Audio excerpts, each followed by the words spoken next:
Live NFL trivia every Tuesday night on Twitch at 9 p.m. Eastern. Come show off your football knowledge and have a chance to win cash prizes. Check the link in the description to find out more. And now, on with our feature presentation. Chuck Noll is one of the all-time greatest coaches in NFL history, and I think that goes without saying. He's one of just 2 head coaches in the history of the sport to win the Super Bowl 4 times, and he turned the Pittsburgh Steelers from the laughingstock of the NFL to one of the greatest dynasties of all time. Especially in the 1970s, Noll was on top of the football world. But if there was anything that his style was defined by, it was his conservative nature. Noll did not like to take chances. He was always one to play it by the book, punting and kicking on 4th down, and not throwing unless it was absolutely necessary. As Bubby Brister once said, the Steelers were so conservative on offense that we may as well punt on 1st down and get it over with. Rarely, if ever, did you see Noll live on the wild side. In one 1978 game though, that's exactly what Noll did. For once in his career, Noll let his guard down, caved into the wishes of the players, and went against his conventional wisdom to do something that he would never otherwise do. At least by Noll's terms, he decided to do something gutsy, and it paid off big time. And this is the story behind that. Before showing the play at hand, we need some context as to what led up to this moment. It's September 10th, 1978, and the Pittsburgh Steelers are taking on the Seattle Seahawks in the home opener for the Steelers. It's a game that the Steelers are expected to win pretty easily. Since the last time these teams met the year before, the Steelers won by double digits. Plus, the Steelers are one of the favorites to win the Super Bowl, and are coming off of a double-digit victory on the road against the Bills, while the Seahawks are only in their 3rd season and haven't had too much success. To start this game off, the Steelers seemed like they would be in command. A 4-yard touchdown pass by Terry Bradshaw to Lynn Swann got the scoring going in the 2nd quarter, as the Steelers led it 7-0. Then, after forcing a 3-and-out, Bradshaw threw his 2nd touchdown pass of the game on the ensuing drive, as he hit Sidney Thornton for a 20-yard score. Fun fact, this was the first receiving touchdown of Thornton's career.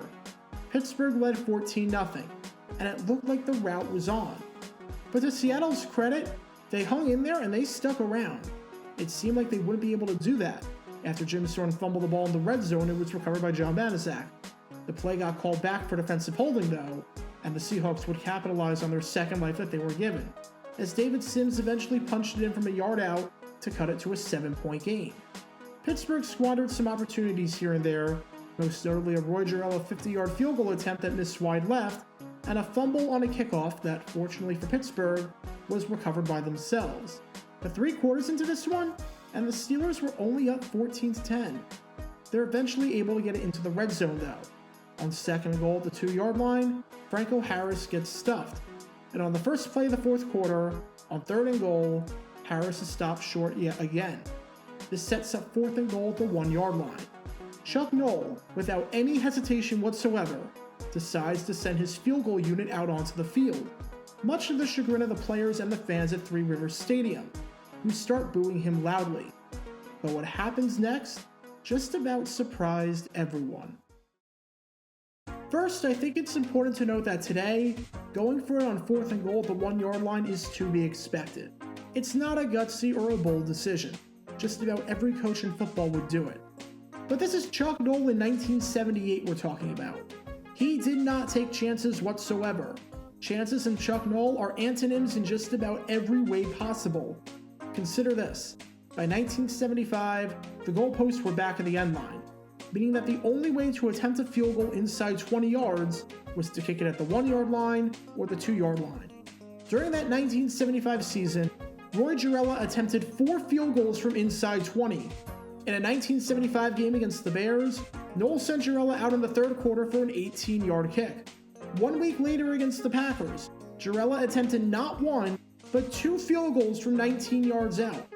For some perspective on how Noll liked to play the game, Gerela attempted 4 field goals from inside 20 yards that season, and no other kicker in football attempted more than 2.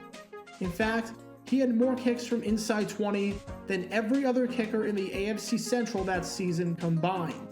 Noll's philosophy is that anytime you can take points, you take them, especially when they're seemingly automatic like a field goal inside 20 yards. And in Noll's mind, this was the perfect time to try a field goal, especially since back then, there was no 2-point conversion. Make the kick, make it a 7-point game, and trust your incredible defense to not allow a touchdown drive.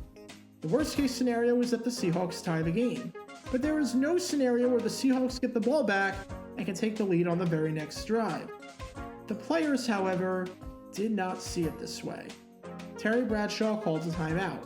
He ran over to the sideline and he started yelling at Noll. He is furious. He doesn't want to kick the field goal here, and he's more than fine with calling a timeout to try and override Noll's decision.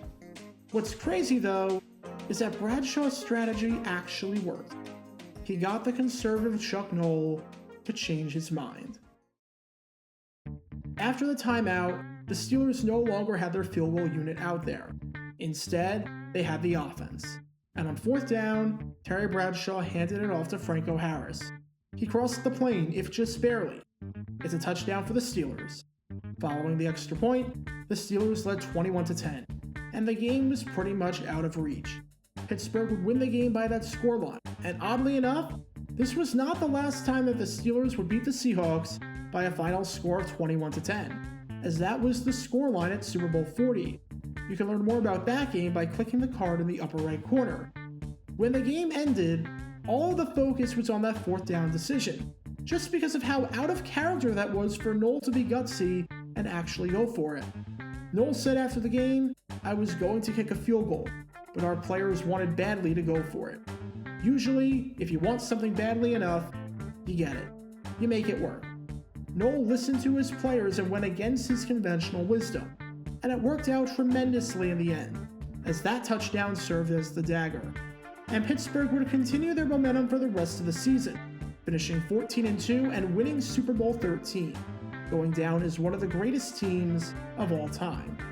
In the near quarter century that Chuck Noll served as the head coach of the Steelers, he played it very safe 99.9% of the time.